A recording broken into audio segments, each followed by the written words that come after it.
y felicitar por esta iniciativa a, a Codeca, ¿no? Porque este tema parecería simplemente el dicho de un presidente norteamericano, como muchos otros, ¿no? El gran garrote, eh, em, los átomos para la paz, cuando se descubrió y se lanzó la primera bomba atómica, no son dichos específicos de un presidente. En el caso de la doctrina Monroe, es una construcción histórica, ¿no? No es que se iluminó un presidente y lanzó la idea, no. Es una construcción histórica que justamente, lo señalabas muy bien, forma parte de este inconsciente y consciente colectivo al mismo tiempo generado en Estados Unidos. Es una visión de poder.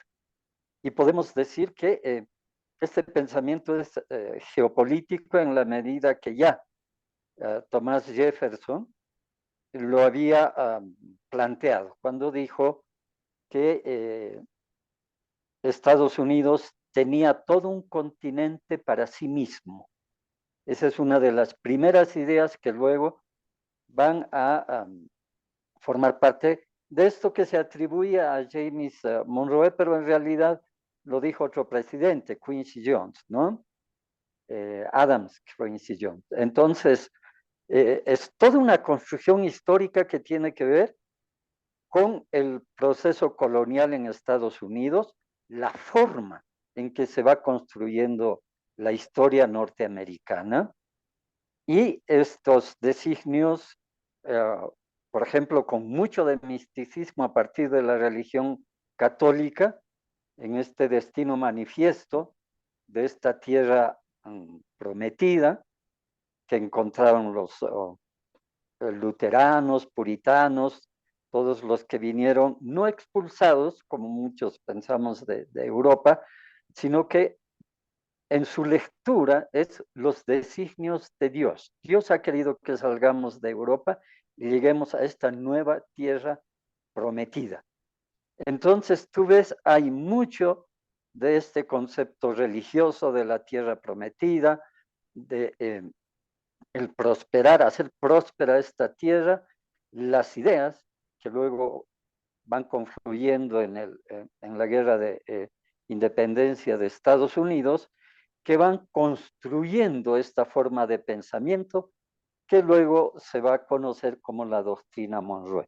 Creo que se ha hablado bastante de este tema histórico, pero es bueno puntualizar estos hechos, porque hay saltos en la historia norteamericana, como nos cuentan, como por ejemplo esta presencia francesa eh, mm, dedicada a la cacería y al negocio de las pieles, que fueron los primeros que tuvieron que enfrentarse con pueblos originarios.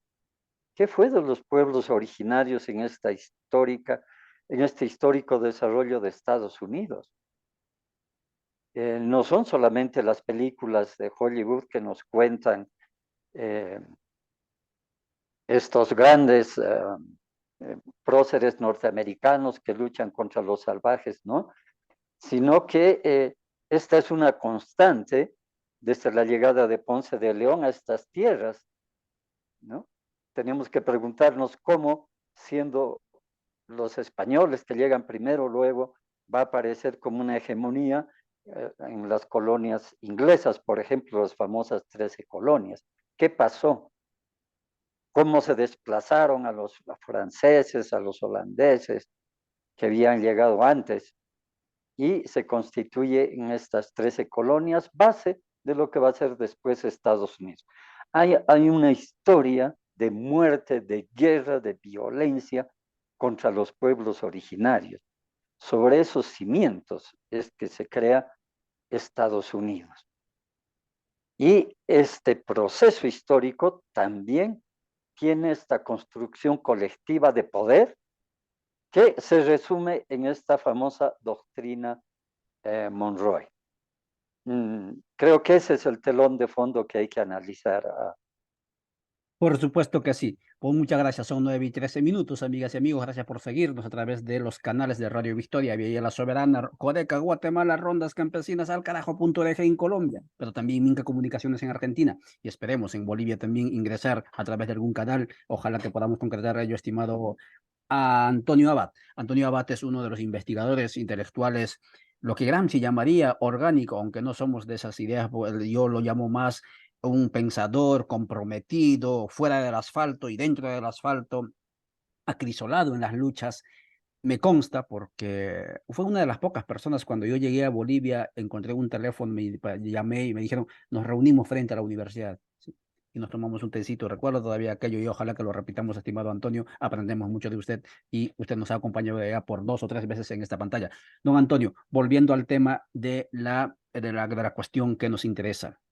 En el continente, Estados Unidos nuevamente se está intentando reinstalar en esto del imaginario colectivo compartido como el gran, no garrotero, pero sí como el gran defensor, como el gran promotor de la lucha contra la corrupción, el gran defensor de la democracia, etcétera. Y sin embargo, en Bolivia, movimientos indígenas, nucleados en sectores campesinos e indígenas, específicamente en la parte del Chapare, pero también en otras partes, toda la lucha del Maico, etcétera, toda la parte del occidente del país, crearon un pensamiento de Dios y Caimanta, fuera gringos, ¿sí? ¿Cómo surgió ese sentimiento, ese pensamiento, digamos, no vamos a decir antinorteamericano, pero antiimperialista en Bolivia, como dentro de como una subcultura dentro de esa cultura continental que Estados Unidos había impuesto como el salvador del mundo con ese destino anunciado que indicabas? Adelante, por favor, Antonio. Hay una película de Jorge Sanginés, ¿no? Que se llama Yaguarmalco, que nos cuenta cómo uno de estos dispositivos que tiene Estados Unidos a lo largo del continente, en los años 60 especialmente, para dominar, para sentar su presencia en los estados. Esta película se llama Yabarmalco y nos demuestra cómo funcionaban estos mecanismos que se llamaban los cuerpos de paz. Los cuerpos de paz recorrieron toda la Via Yala y en el caso boliviano era para las políticas de control de la natalidad. Son hechos que ocurrieron, que los estudió San Ginés y lo puso en la pantalla. En zonas del altiplano boliviano, carreteras de valle, se ejercitaron políticas de control de la natalidad, que eran acompañadas, por supuesto, con toda esa gran política desplegada que se llamaba la Alianza para el Progreso. Entonces ahí, en carne propia, las comunidades, los ayllus, sintieron esta presencia, ¿no? Este atentado contra la vida y la existencia de las comunidades y ayllus, y a partir de ahí fueron poniendo en los ingredientes de lucha interna que se tenía contra los gobiernos de turno, viendo que también había esta injerencia extranjera, ¿no? Estamos hablando ya después de la revolución del 52, cuando entran estos mecanismos como la Alianza para el Progreso, entra todo el sistema de cooperativas a las comunidades, pero cooperativas desde la óptica norteamericana de introducción de variedades, pero alterando la vida de las comunidades, tratando de romper esta estructura comunitaria de su organización interna, tratando de imponer otras formas, entre comillas, modernas de organización. Hay paradojas y te doy una de ellas, por ejemplo. Genaro Flores trabajó con una institución norteamericana. Creo que no era directamente USAID, pero sí eran otras instituciones que venían a investigar al, a los ayllus y comunidades. Genaro Flores después fue el fundador de la CTUCB. pero él vio ahí cómo funcionaban estos mecanismos internos de conseguir información, lo que pensaban estos equipos supuestamente de investigadores, pero eran estas puntas de lanza de la presencia y el conocimiento, sobre todo el interés que tenían y tienen hasta hoy los centros de investigación norteamericanos para conocer nuestras culturas y a partir de eso destruirlas. Es este contacto, entonces, que pasó del altiplano luego al trópico cochabambino, con la presencia de la DEA, ¿no? Estoy haciendo un salto, pero no quiero pasar por alto lo que pasó en 1967, cuando Estados Unidos mandó a sus mejores boinas verdes que tenía para la lucha antiguerrillera. Y es bueno señalar que el Che, en esta su conferencia que tiene en Punta del Este, en el mensaje a la tricontinental, dice claramente, ¿no?, que la OEA, este organismo que supuestamente representa a los pueblos de la Via Yala, de América Latina, para ponerlo en su textura, no era nada más que su Ministerio de Colonias de Estados Unidos. Y eso lo hemos ido comprobando año tras año y con estas intervenciones que ha tenido la OEA directamente. Entonces, pasando por este puentecito de 1967, de esta injerencia norteamericana en el ejército y la vida boliviana, tenemos que ver cómo hizo presencia física en la lucha contra el narcotráfico, pero que en realidad se trataba de desmantelar los movimientos que habían surgido en el Chapare. Todo esto crea una conciencia, ¿no? Una conciencia, yo te diría, vivida por la gente. Porque antes el discurso antiimperialista, el discurso anticapitalista, anti-yanqui, que había nacido en las minas, era sobre todo un discurso de carácter ideológico, que había llegado vía los partidos de izquierda. Pero en cambio en las comunidades y a ellos, en el Chapare concretamente, lo tenías al imperialismo ahí al frente, ¿no? Formando parte de la represión. Es esto lo que cambia, yo diría definitivamente, el pensamiento respecto a la política norteamericana y la explicación de la expansión del capitalismo, la injerencia y el dominio de Estados Unidos en Bolivia. Por eso es que luego Evo Morales va a tomar la decisión de invitarle que se vaya el embajador de Estados Unidos, porque las embajadas en Abya cumplen el papel de virreinatos, ¿no? Hablando en términos coloniales, son virreinatos instalados en los países. En Bolivia, durante el periodo neoliberal, para ser ministro, cualquier persona tenía que contar con la aprobación de la embajada norteamericana. Si no, no podía ser ministro. Primero, iban a la embajada norteamericana los nombres de futuros ministros, si eran aprobados era ministro, si no, no. Es realmente cómo funcionan los virreinatos. Y estamos hablando del 2000, de este siglo, cuando se daban esas situaciones. Todo eso fue creando una conciencia clara de este rol nefasto de la doctrina Monroe convertida en política de Estado en el caso boliviano. Muchas gracias, Antonio Abad, conversando sobre cómo es que se instala en el imaginario de la gente subalterna en Bolivia, especialmente sector indígena campesino, este sentimiento de fuera de aquí, intervencionismo norteamericano. Importante lo que nos indica él, ¿sí? Ingresaron para conocer, digamos, la estructura de las culturas de los pueblos originarios.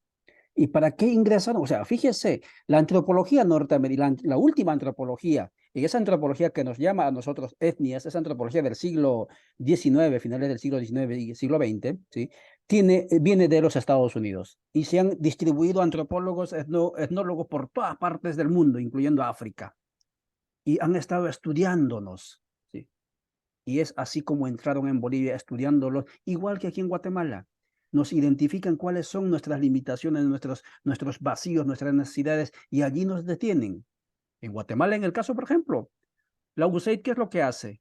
Financia proyectitos, ya sea para bosqueteros, es decir, para que indígenas estén como guardianes del bosque, pero nunca va a pelear para que el indígena sea dueño del territorio ese donde está el bosque, o financia proyectitos para que defiendan el traje, y entonces indígenas, intelectuales incluso, haciendo tesis, que por cierto, el traje me imagino que tiene que tener, por sus encuentros culturales, etcétera, un entramado de arquitecturas de sabiduría, pero se distraen en ese culturalismo de la vestimenta o en el caso del bastón. Y entonces indígenas vestidos con trajes de colores y con sus bastones son los grandes héroes defendiendo los intereses norteamericanos. ¿Y cómo llegaron a identificar esas necesidades o esas ilusiones a los dirigentes o a los indígenas? A través de esos estudios de antropología. Y en el caso del Chapare, estimado Antonio, y usted no me va a dejar mentir, mucha gente dice, pero entró la DEA para luchar contra el narcotráfico. Sí, pero entró para luchar porque estaba disputando la industria del narcotráfico. Estados Unidos nunca va a permitir otro competidor en el control de la industria del narcotráfico. Y no lo digo yo. Vayan a revisar la literatura en México. Bastantes investigaciones existen de cómo es que esta lucha antidrogas no es más que lucha para controlar la industria, ¿sí?, que oxigena las economías del mundo, especialmente de los Estados Unidos, a través de los dólares frescos que entran allí. Es una industria. Y como no quería competencia, entonces tenía que matar a la gente que estaba allí detrás intentando luchar, etcétera. Y ahí es donde Evo Morales y las federaciones dicen, fuera de aquí, nosotros vamos a luchar. Y desde ese entonces, el tema del narcotráfico, por ejemplo, se empezó a controlar en el caso de Bolivia. Pero vamos a ese punto, estimado Antonio. Expulsan a la DEA, expulsan a la USAID, expulsan a la embajada. Y luego, incluso también expulsan a las oficinas del FMI que estaba en la casa presidencial, se recuerdo. Alguien, creo que testificaron que en el mismo palacio de gobierno tenían sus oficinas estos señores y también han sido expulsados. ¿Cuáles han sido las consecuencias o los resultados de gobernarse o autogobernarse Bolivia sin la presencia de este injerencismo norteamericano y de los agentes financieros bajo el mando de los Estados Unidos? La afirmación que el, el Banco Mundial y el FMI tenían oficinas es un hecho vivido. Yo lo he visto en la vicepresidencia. Frente a la oficina de Víctor Hugo Cárdenas estaba la oficina de un gringuito, ¿no? Entonces, eso era un hecho real, no hay donde perderse. ¿Qué ha pasado después? ¿Cómo ha sido posible? ¿No? Yo pienso que la recuperación del pensamiento de los pueblos originarios es la que finalmente ha estado dirigiendo las ideas, por lo menos en los primeros tramos del gobierno de Evo Morales, porque las demandas de los pueblos originarios siempre fue de autodeterminación. Esto de la autodeterminación es fundamental, ¿no? Porque entonces la nacionalización, todo lo que ha venido después tiene que ver con esto, ¿no? No hemos avanzado mucho en el tema educativo, ¿no? Por una serie de problemas. Pero te comento, por ejemplo, que durante los años 60, eh, Estados Unidos estaba de acuerdo en apoyar procesos educativos en el área rural, sobre todo, porque encontró que por esa vía se iba a modernizar las comunidades. La educación era fundamental. Yo todavía tengo algunos textos que se utilizaban en los años 60, financiados por Estados Unidos y la Alianza para el Progreso, para enseñar a cepillarse los dientes, a comportarse, en fin, todas estas cosas que supuestamente eran el proceso civilizatorio para las comunidades. Claramente políticas coloniales, por supuesto. Eso se ha ido rompiendo. El tema de la autodeterminación tiene que ver con eso, con recuperar la dignidad, con recuperar las propias formas de ser de las comunidades. Es verdad que no se ha desarrollado completamente lo que es la filosofía, la política y la economía del vivir bien, pero se ha ido avanzando. Tenemos entonces una manera de contrarrestar el saber occidental. Lo tenemos todos los pueblos originarios, pero quizá en Bolivia es donde mejor se ha ido trabajando ese tema. Tenemos que ser autodeterminativos. ¿De qué manera? No con el esquema federal de conservar los viejos privilegios de las oligarquías regionales, que es lo que da origen a Estados Unidos también. O sea, no hay que olvidarse del debate federal o unitario que hubo en Estados Unidos antes de su constitución.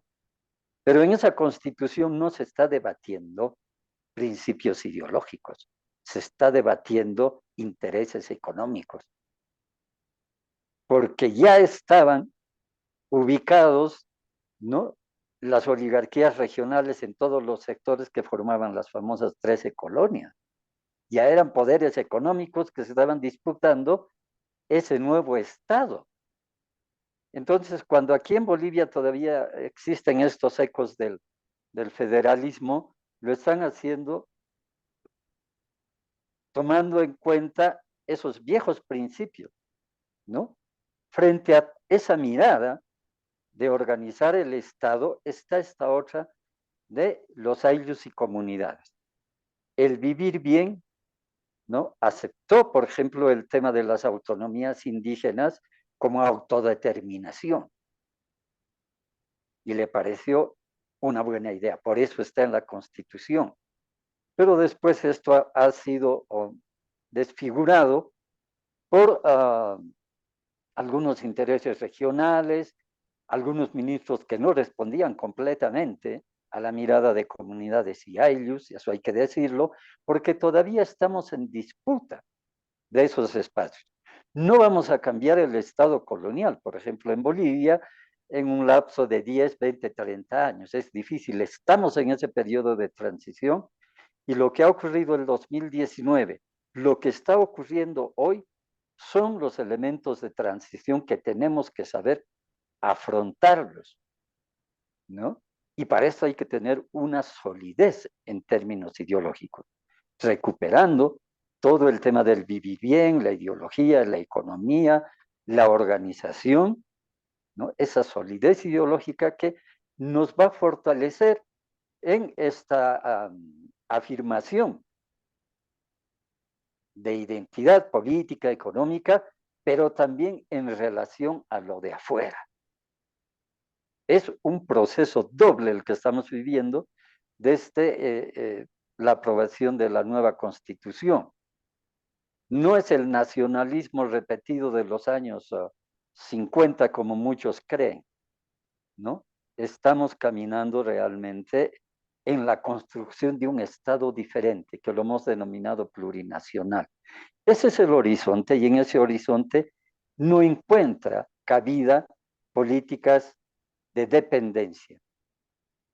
Y por eso se expresan los pueblos y comunidades en ese antiimperialismo manifiesto.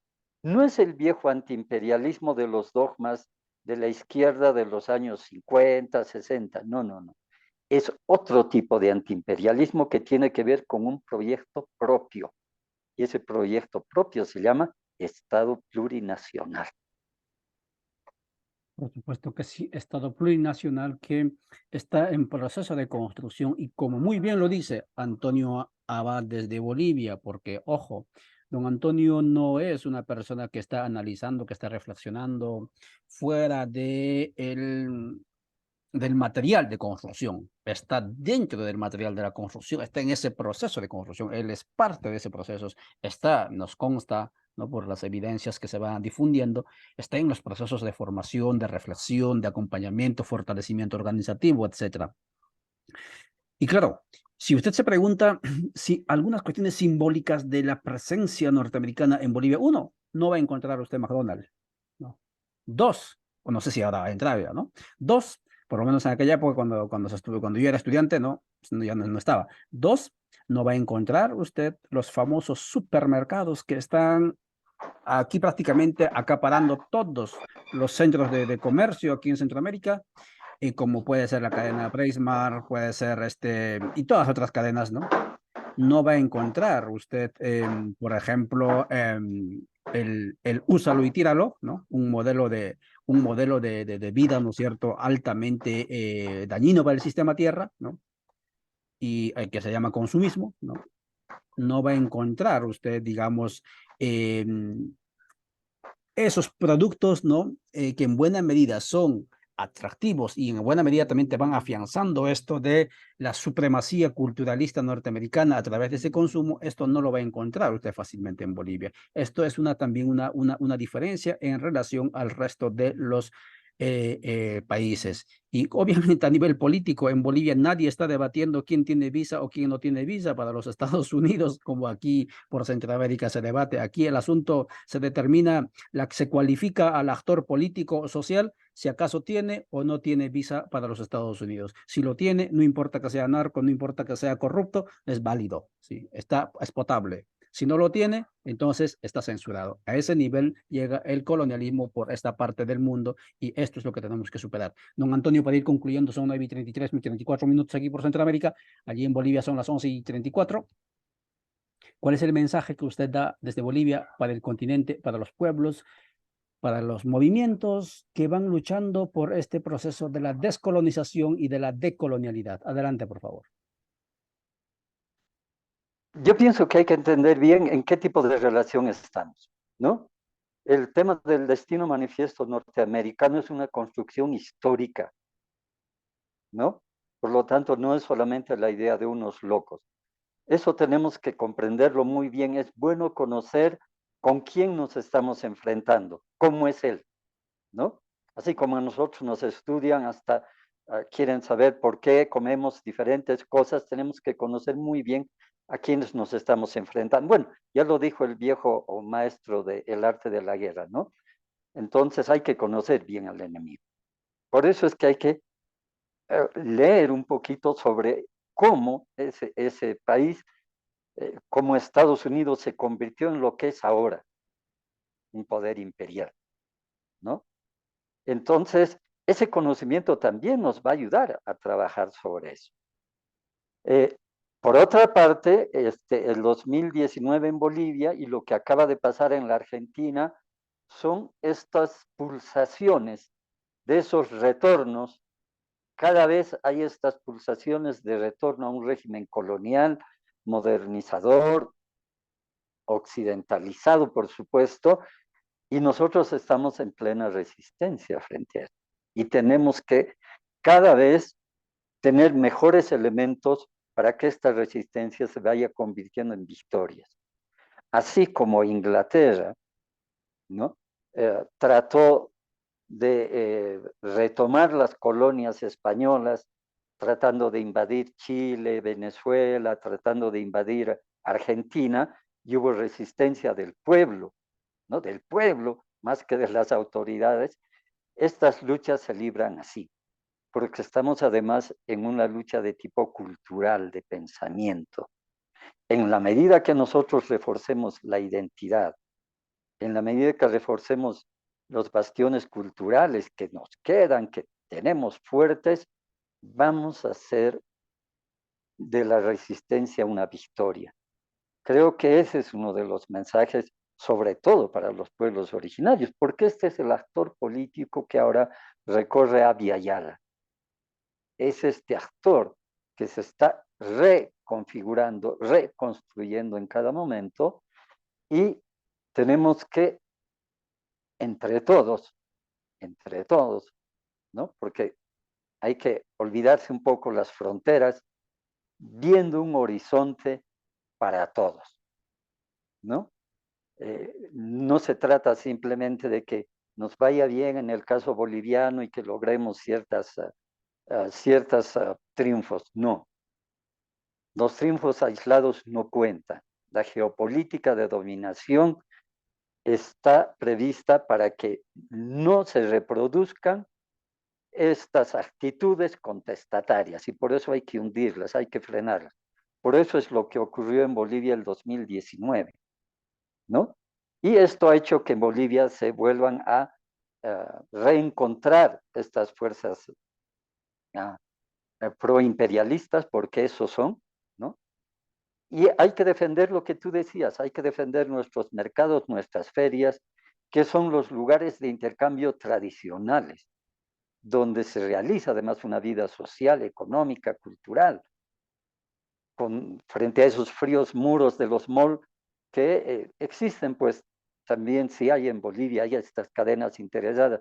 No hemos llegado todavía al monopolio de fijación de precios de estas grandes cadenas, porque tenemos lugares como la cancha en Cochabamba, los mercados grandes de La Paz, los mercados de la misma Ramada, siete esquinas en Santa Cruz, donde se los quiere relocalizar, pero tercamente la gente reproduce este mecanismo de la feria, que es el mercado conocido en Bolivia y en muchas partes de la Vía Yala. Yo creo que esos son los frentes de lucha, ¿no? Estas cosas que parecerían pequeñas, que no tienen la grandilocuencia de un discurso ideológico, pero permanecer comprando en un mercado donde el productor va a ofrecernos lo que tiene, esas son también las trincheras de resistencia.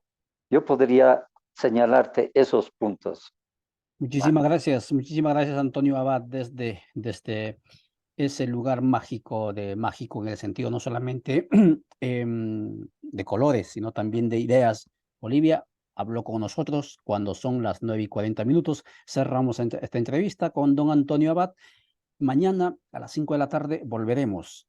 Van a estar transmitiendo un evento justamente sobre esto, sobre los impactos de el intervencionismo de 2 siglos norteamericano en el continente. Y pasado mañana, cuando sean las 9 de la mañana, vamos a estar también transmitiendo evento en vivo sobre esta temática. Es importante que sigamos reflexionando y ojalá nos dé el calendario para poder seguir con esta cuestión, incluso después del 2 de diciembre. Muchas gracias por vuestra atención. Hasta la próxima. Chao.